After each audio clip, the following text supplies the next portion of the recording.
दोस्तों नमस्कार, हमारा नाम योगेश शुक्ला है और आपका हमारे YouTube चैनल निष्पक्ष संदेश पे बहुत बहुत स्वागत है।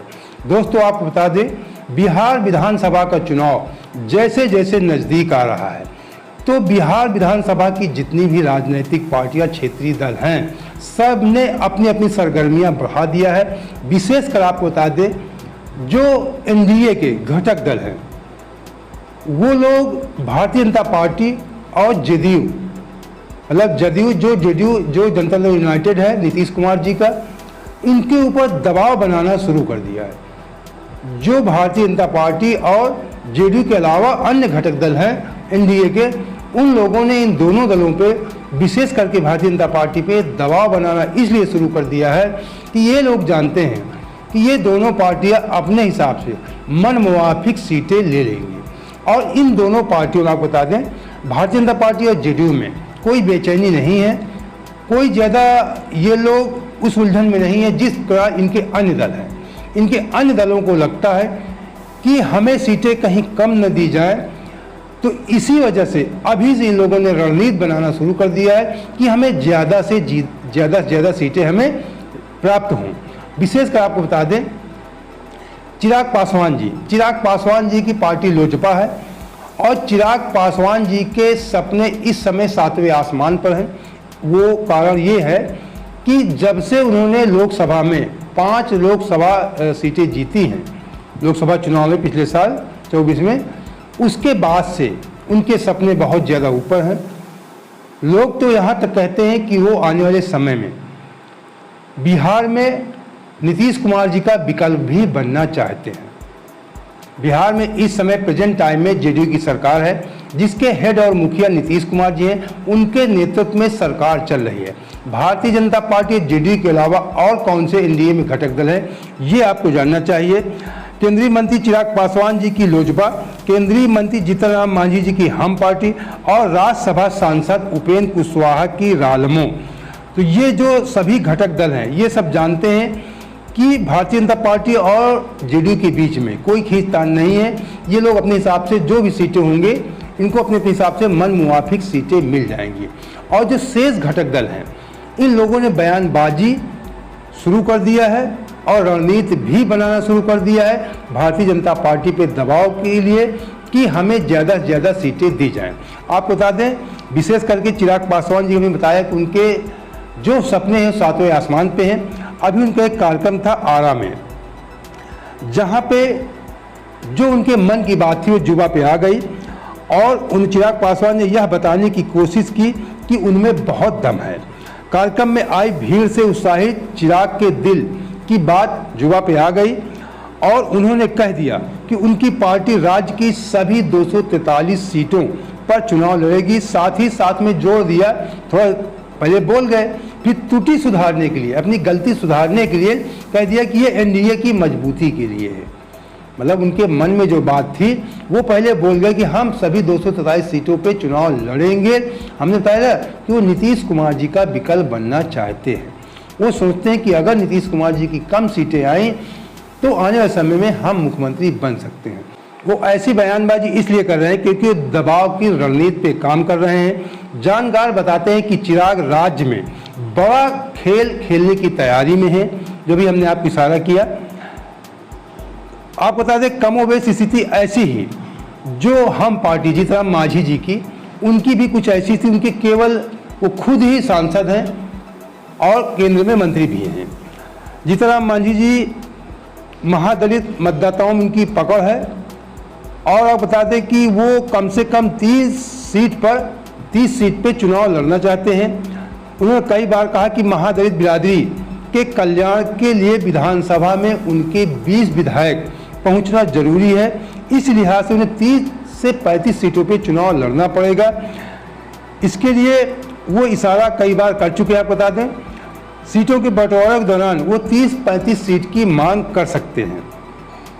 इसी तरह की बात कहने पर उनका आशा ये भी उनकी दबाव का रणनीति का हिस्सा ही है। उनके पुत्र संतोष सुमन बिहार सरकार के मंत्री हैं। अब आप बताएं, जीतन राम मांझी जी खुद अकेले सांसद हैं, वो केंद्र में मंत्री हैं। उनके बेटे विधायक हैं, वो बिहार में मंत्री हैं।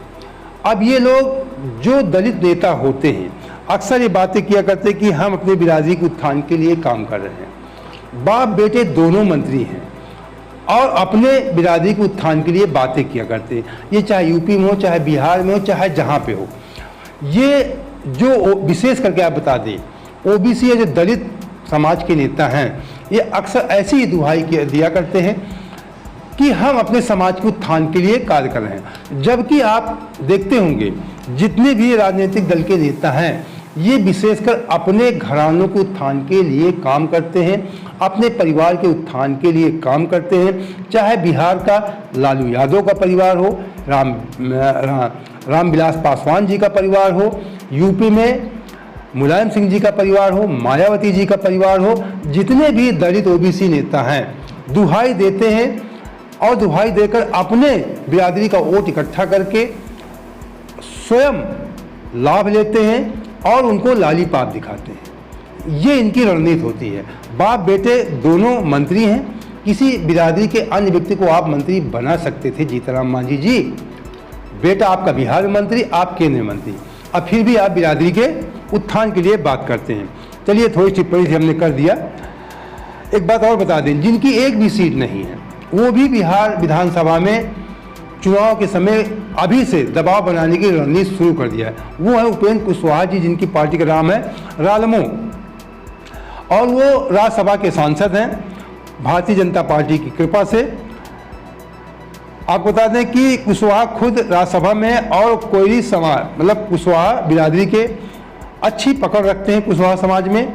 हालांकि उन्होंने कभी नहीं कहा कि उनकी पार्टी कितनी सीटों पर चुनाव, खुल के नहीं कहा कितनी सीटों पर हमारी पार्टी चुनाव लड़ेगी, लेकिन अभी जो दबाव की रणनीति में पीछे नहीं है।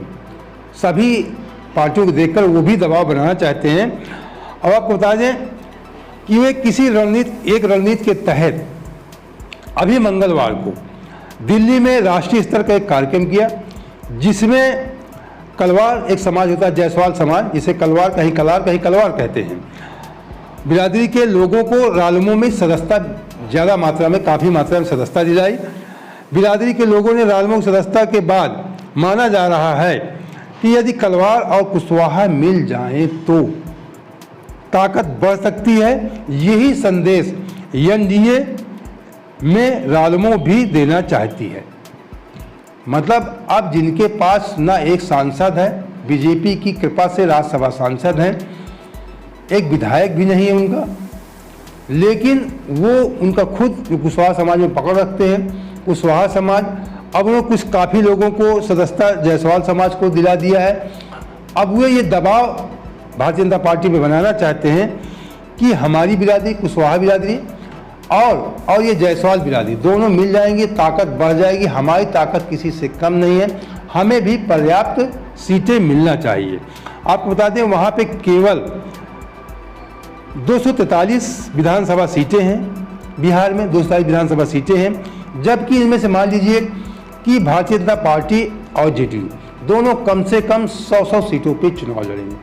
अब बचती हैं केवल 43 सीटें। अब इन 43 सीटों में सबकी मनोकामना पूरी हो जाए ये कहना बहुत ही मुश्किल है, लेकिन सभी अपनी अपनी उम्मीदें लगाए हैं। कोई 30-35 सीट की बात कर रहा है। अब मान लीजिए जीतनराम मांझी जी हैं, खुद सांसद हैं, 30-35 सीट वो बात मांग रहे हैं, जिसके 5 सांसद हैं।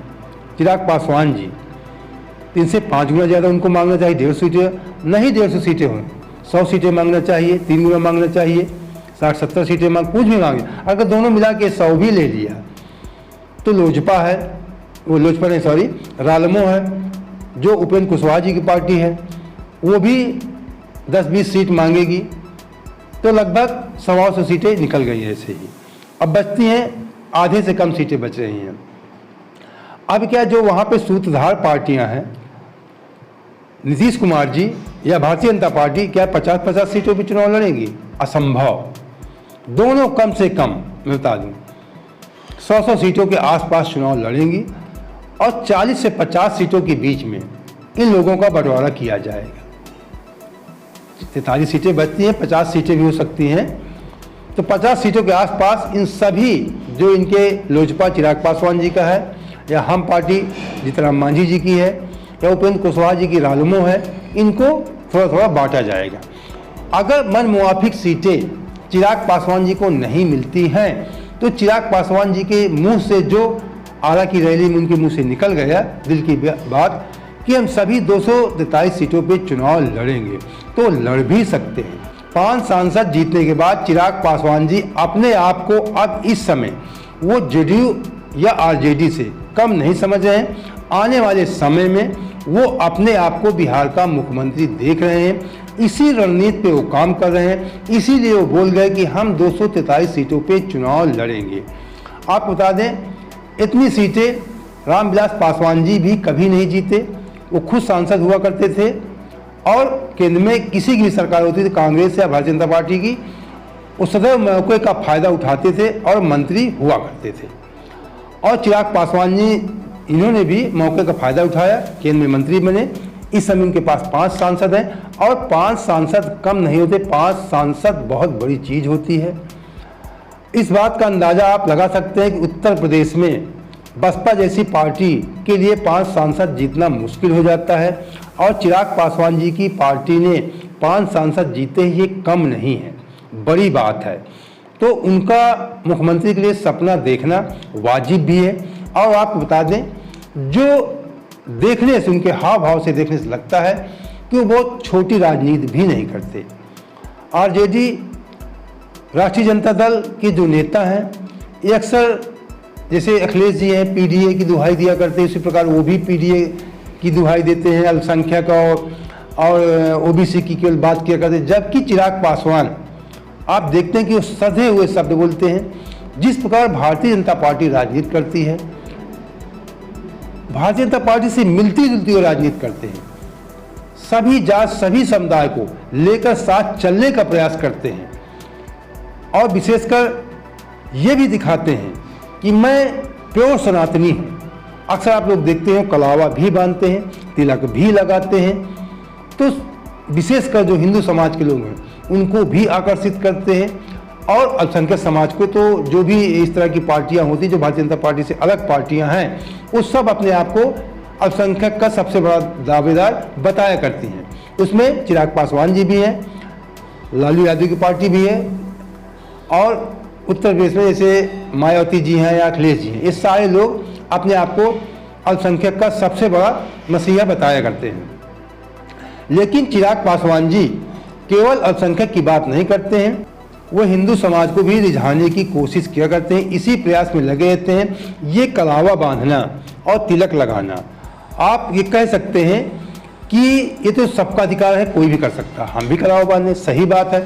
लेकिन इस समय आप लोग देख रहे होंगे देश में जो अपने आप को ये साबित करते हैं कि नहीं हम ओबीसी, दलित या अल्पसंख्यक की राजनीति करते हैं, वो थोड़ा इन चीज़ों से दूरी बनाने का प्रयास के दिखावा करते हैं। जबकि चोरी छुपे अपने घर में सब कुछ करते हैं, लेकिन समाज में इन चीज़ों से बचा करते हैं कि कहीं पे उनके ऊपर ये लांछन न लग जाए कि ये हिंदूवादी बात करते हैं या अपर कास्ट की बात करते हैं। जबकि चिराग पासवान खुलेआम तिलक लगाते हैं, ये भी बनते हैं, किसी को ऐसी बात भी नहीं बोलते कि एक विशेष समाज की बात करें, दूसरे समाज की नाराजगी वो झेले। इसीलिए भारतीय जनता पार्टी से मिलती जुलती राजनीति वो करते हैं और उनके उठने का यही कारण है। जो 5 साल से उन्होंने जीता, वो अपने व्यक्तित्व के आधार पर उन्होंने जीता है और आने वाले समय में वो अच्छा प्रदर्शन बिहार की राजनीति में कर सकते हैं, इस बात से इनकार नहीं किया जा सकता है। अब देखने वाली बात होगी कि उनका दबाव कितना भारतीय जनता पार्टी और जेडीयू पे कारगर होता है। और जीतन राम मांझी जी या उपेंद्र कुशवाहा जी, ये लोग अपनी बढ़त बनाते हैं या पीछे जाते हैं, ये भी गौर करने वाली बात होगी। तो दोस्तों, अगर इसी प्रकार की निष्पक्ष खबरों के साथ आप हमारे साथ जुड़े रहना चाहते हैं तो हमारे चैनल सब्सक्राइब कर लीजिए। वीडियो अच्छा लगा हो तो लाइक कर, दोस्तों को शेयर भी कर देना। जय हिंद, जय भारत।